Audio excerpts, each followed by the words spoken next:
I used to tell people I never dated here, not because I was closed off, but because I watched the whole thing play out secondhand. I saw it through my roommate. The endless cycles. The awkward drinks. The way grabbing a drink replaced actual connection. Coffee became rare. Breakfast disappeared. Everything turned into alcohol-centered social rituals that didn't build anything real. That was always the story. It was simple, clean, virtuous, and for a long time. That story went unquestioned. But stories only survive when no one checks the details. Because once you start lining things up, faces, locations, timelines, what once sounded disciplined starts looking rehearsed. There's a photograph of Erika Kirk from years ago. Hair pulled back in a ponytail, casual, unguarded. It's not the image she later curated, but it's undeniably her. And that image matters because it matches exactly the woman who was seen in the lobby at Fort Wuka the night before a major meeting. She wasn't alone. She was standing with a man. And that man wasn't random. He was the president at that meeting. That moment didn't come from internet trolls or conspiracy boards. It came from someone who recognized her in real time. Someone who had already been sitting with quiet doubts long before the public ever caught wind. Charlie Kirk didn't need strangers online to tell him something felt off. He'd already felt it himself. The leaked audio didn't plant suspicion, it confirmed it. According to recordings that later surfaced, Erika may have been actively involved with her ex while presenting herself to Charlie as someone completely removed from that past. And when people began comparing timelines, things lined up in ways that were too precise to dismiss as coincidence. Even more unsettling. Sources close to Charlie's family say his parents had been questioning those same inconsistencies for months. That's when the situation shifted from discomfort to action, because instead of resolving it quietly, Charlie's parents pushed for something irreversibly DNA test. Not out of spite, out of certainty. Because by that point, Charlie had already been asking himself the same questions, just privately. And once those questions exist, they don't go away. They metastasize. So now the question everyone is asking is the one Charlie was afraid to ask first: if Erika wasn't honest about the affair. What else didn't add up? Another photo surfaced: Erika holding a baby, innocent at first glance. But then someone noticed her hands, scars, distinct, unmistakable. Zoom in. You'll see them. And before asking why this information leaked now, nor why Charlie's parents are suddenly refusing silence, we have to rewind to where the foundation actually cracked. Because Erika didn't just bend the truth once, she built an entire identity around a version of her past that Charlie never fully believed. For years, Erika told the same story to friends, to media, to audiences. Pure, God-centered, disciplined. A woman who didn't date, didn't party, didn't mess around. Someone who simply met her future husband, married him, stayed home, and devoted herself to family. That image wasn't accidental. It was repeated, reinforced, defended. She doubled down on it during her CBS town hall interview, stating plainly that she never dated in the years before meeting Charlie. And the phrasing mattered. She wasn't just sharing a preference, she was separating herself from other women. I never dated here, she said. I watched it through my roommate. Drinks replaced real connection. I'd rather have coffee or brunch. I don't drink. I find it unproductive. Then came the disclaimer that always followed. Not because I'm holier than anyone else. I just don't operate that way. But Charlie noticed something most people didn't. The gaps, the vague transitions, the way the story shifted depending on who was asking. And while he never accused her outright, he never fully believed it either. Because the truth has a way of surfacing when people stop controlling the narrative. It finally broke open when Erika's ex allegedly leaked explicit images that placed Erika in New York, actively living a single, social life that directly contradicted everything she'd claimed. That alone raised alarms. But then came confirmation Erika had appeared on season 3 of Bravo's Summer House, filmed in August 2018. Bars, Hamptons, parties, alcohol on camera. Publicly, fully documented. And the footage didn't just show her socializing. It showed her drinking, engaging, existing in a way she later insisted never happened, which led to the obvious question. If this was harmless, why erase it so aggressively? Once that thread was pulled, the unraveling accelerated. Because Erika didn't just rewrite her past, she never truly closed the door on it. Before Charlie entered her life, Erika was publicly involved with multiple men. And not casually. One relationship stood out more than the rest. Tyler JT Massey, a professional baseball player she openly adored. In an Arizona Foothills magazine interview, Erika didn't hide it. She called JT her favorite human, her best friend, a credible boyfriend. That attachment didn't dissolve quietly. For years, people believed Erika and JT were engaged. No marriage records ever surfaced, but engagement-style photos circulated widely. Then came the video that changed everything. A Trump rally in 2015. In the footage, Erika is standing beside a man, a young girl. When viewers slowed the clip down, something unsettling emerged.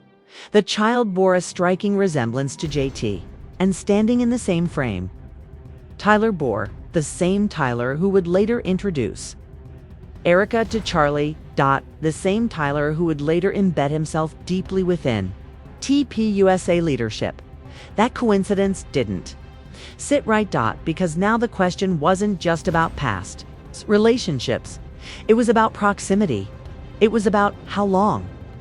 Erika had been moving through the same political circles she later claimed to enter by chance. And whether she ever truly left those past attachments behind or simply rebranded and continued forward, which reframes everything. Because when Erika finally stood in front of Charlie, presenting herself as a pious, untouched Christian woman ready for marriage, was that faith or was it strategy? And that's where the story stops looking accidental. Erika didn't marry Charlie because of some whirlwind romance. She married him because the timing was perfect. It was time to settle. Downtime to rebrand. Time to move closer to power. That's the part of the love story she always skips. Her connection to Tyler bore and how nothing about meeting Charlie was organic. In fact, the origin story is documented at the first Trump rally ever hosted in Arizona in 2015. Tyler Bohr himself recalled getting a call from Erika Kirk. Miss Arizona 2012. "I just want to help," she said. So he placed her directly behind the president, visibility, access, positioning. 2 years later, Bohr became coup of TPUSA.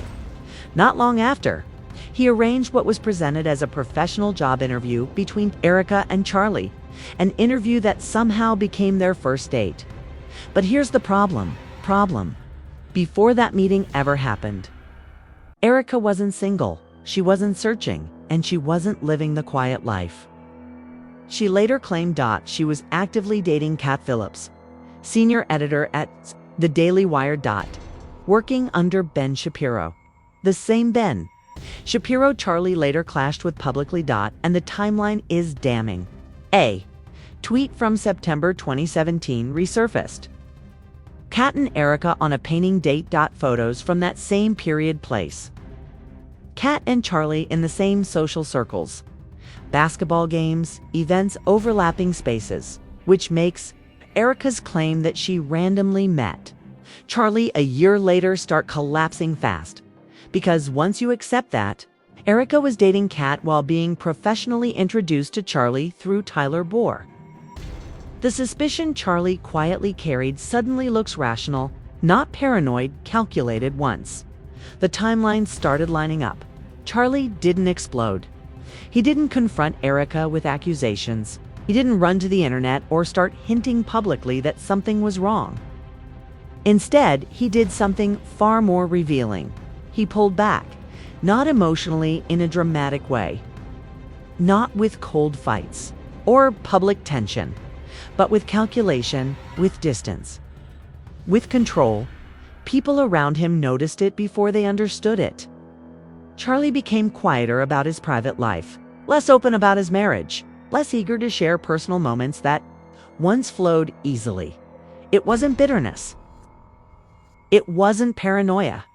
It was restraint, because when you realize someone may have curated their entire identity to get close to you, the instinct isn't to shout, it's to observe, to verify, to stop giving information away until you know what's real. From that point forward, the marriage subtly changed.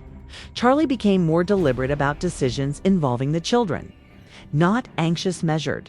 He wasn't reacting out of fear. He was structuring his life as if stability mattered more than appearances. People close to him say this wasn't obvious at first, but over time it became undeniable. One thing stood out. Charlie made sure his parents were present, not occasionally, regularly. They weren't just visiting grandparents anymore. They were consistently around the kids, watching routines, seeing patterns, being witnesses to everyday life. At the time, it looked like a close-knit family dynamic, supportive, traditional. But now, in hindsight, it reads differently.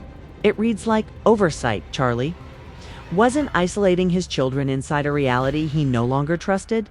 He was surrounding them with people who knew him deeply, who understood his concerns, and who could see what was happening without filters. And that shift didn't come out of nowhere. Once you start questioning someone's honesty about their past, you naturally begin questioning everything that touches your future, especially when children are involved. Charlie didn't accuse Erika of anything publicly, but internally, the trust had already fractured.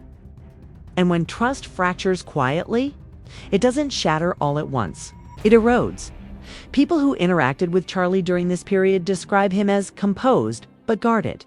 He spoke carefully. He listened more than he talked. He stopped volunteering personal details that could later be reframed or misunderstood. That wasn't a coincidence, it was preparation. Because when someone realizes he may have been drawn into a life built on selective truth, the first instinct is to protect what matters most. And for Charlie, that was his kids. The change was subtle enough that most people missed it, but those closest to him saw the pattern. Charlie was behaving like someone who didn't fully trust the ground beneath him anymore, and then everything stopped. Charlie is no longer here to explain his doubts. He never got the chance to confront the inconsistencies head-on. He never went public, never forced answers. But his parents did not inherit his silence. They inherited the responsibility. According to people close to the family, parents were not unaware of his concerns while he was alive. They had listened. They had asked questions. They had seen the same inconsistencies. They had also watched him choose restraint over chaos. But once Charlie was gone, restraint stopped being enough. Because when you're no longer protecting an adult man's reputation, and instead protecting children, the calculus changes completely. That's when the DNA tests entered the conversation, not as revenge, not as humiliation, but as clarity. Because after everything that surfaced, the overlapping timelines, the past relationships, the rebranding, the contradictions, Charlie's parents no longer trusted Erika's word on anything. And that included the most sensitive question imaginable. Were the children biologically Charlie's? It's a question nobody wants to ask, but once doubt exists, refusing to ask it becomes negligence. This is the part of the story that makes people deeply uncomfortable. Because DNA tests aren't about gossip. They're about legal reality. The fact that Charlie's parents are allegedly demanding them now tells you something critical. They don't feel secure, and insecurity at this level doesn't come from one rumor or one leaked photo. It comes from accumulated doubt, from patterns that don't resolve, from answers that never quite land. What makes this even heavier is why it's happening now. Charlie may have lived with unanswered questions, But his parents are the ones left holding the consequences. And according to sources, they are no longer willing to protect a narrative if it puts the children at risk. That alone changes the stakes, because if the DNA tests confirm the children are Charlie's, his parents are reportedly prepared to pursue full custody. That detail matters. It means this isn't about embarrassment anymore. It's about control, about safety, about who they believe should be responsible for raising those children. And the fact that this is even being considered tells you how little trust remains. Custody. Battles don't come from mild suspicion. They come from a belief that something fundamental is wrong, and that belief doesn't form overnight, so now everything hangs on results that no PR strategy can spin. If the DNA confirms Charlie's quiet doubts, if even one child is not biologically his, then the story doesn't end with leaked tapes or resurfaced photos. It datonats, because then the narrative shifts from marriage built on misunderstanding to marriage built on deception.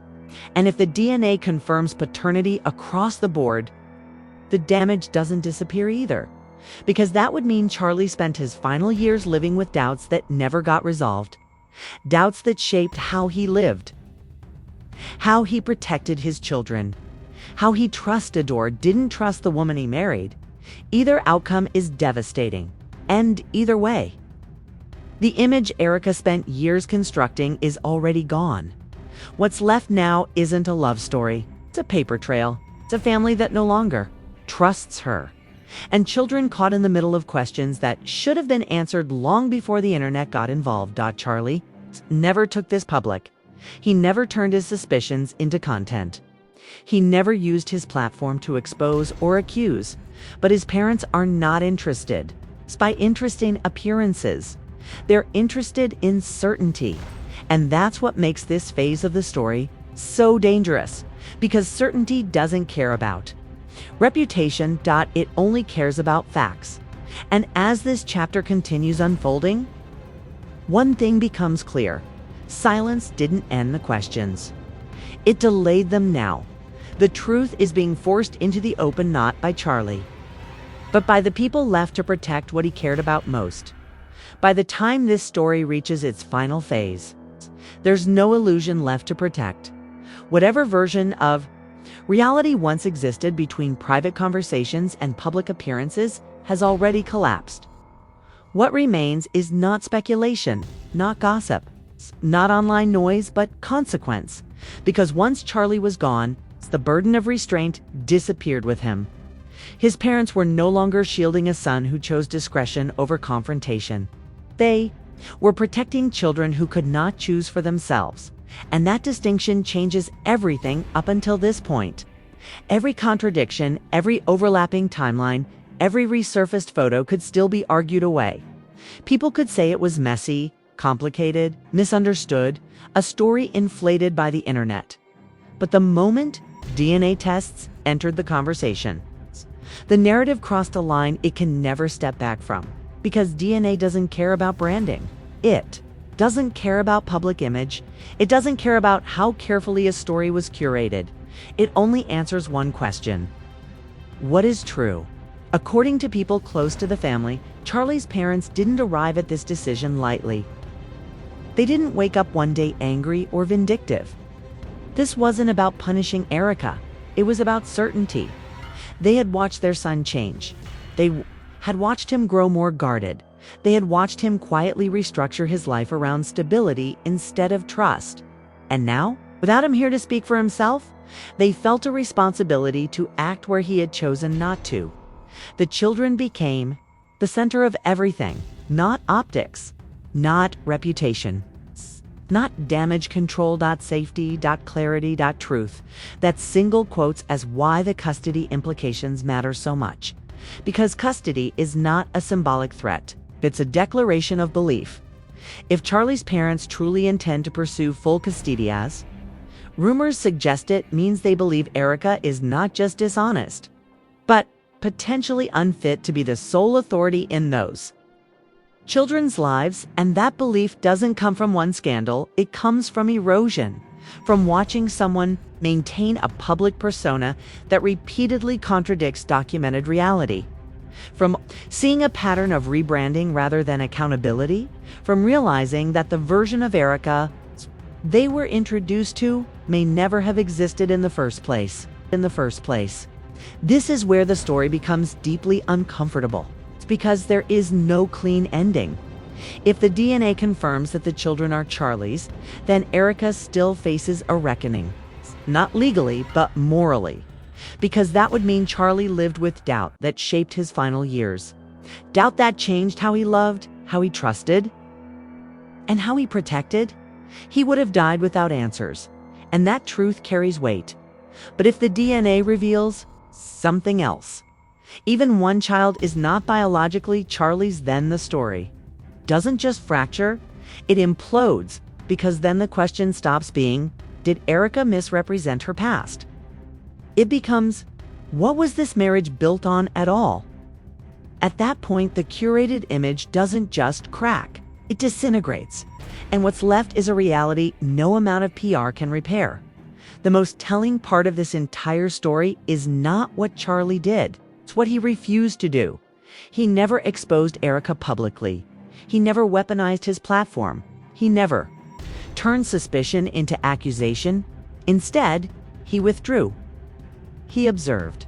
He protected his children quietly. That restraint now stands in contrast to everything happening after his death, because the silence he maintained didn't resolve the questions, it delayed them and delayed. Doesn't erase truth, it amplifies it now. Erika's public image no longer belongs to her.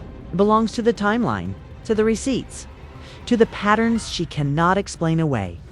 The pure narrative is gone. The never dated claim is gone. The random meeting love story is gone. What remains is a paper trail that tells a different story, one of calculated proximity, overlapping relationships, strategic positioning, and rebranding rather than resolution. And the most tragic part? The children are now growing up inside the aftermath of a story they never chose to be part of. Charlie never forced this reckoning, but his parents are. Not out of revenge, out of duty.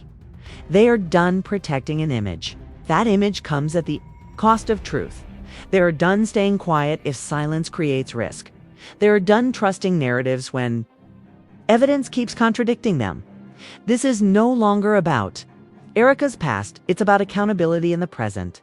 About whether someone can build a life on selective honesty and expect it to stand forever. And as this story closes, one reality becomes unavoidable. There is no version of this where everyone walks away intact. Either the DNA confirms Charlie's doubts and rewrites the entire marriage, or it confirms paternity and leaves behind the haunting truth that a man spent his final years questioning the foundation of his own family. Both outcomes are devastating, and both outcomes end the same way. The image Erika sold to the world no longer exists. What replaces it is uncertainty, legal pressure, family division, and a truth that no longer belongs to interviews, town halls, or curated talking points. It belongs to facts. Charlie never got to confront those facts publicly, but now they're being forced into the open whether anyone is ready for them or not. And the final, unresolved question lingers heavier than any accusation ever could. Was this a life built on faith or on strategy? 'Cause once children's custody and DNA are involved, the answer matters more than reputation ever will.